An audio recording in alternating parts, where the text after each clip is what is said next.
bu organizasyonu yapanlardan Allah razı olsun. Resulullah Aleyhisselatü Vesselam'ın sevgisini, muhabbetini memleketin dört bir yanına yaymak için çok güzel bir çalışma. Yani dalga dalga yayılan muhabbet bugün İstanbul'da. Kalabalık, muhteşem. Keşke daha fazla olsa. Fakat bu bile, şu anda mevcut kalabalık bile gerçekten çok güzel.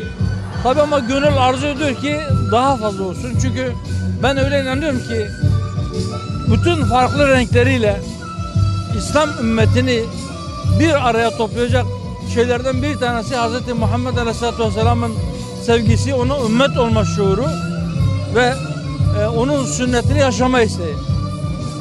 Onun sünnetinden uzaklaşmış ümmet maalesef.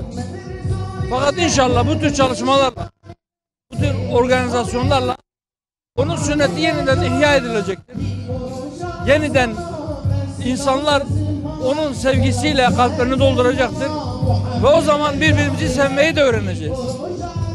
Ona ümmet olma şuurunu kazandığımızda kardeş olma şuurunu da kazanmış olacağız. Ve inşallah o gün bugünden daha güzel olacak.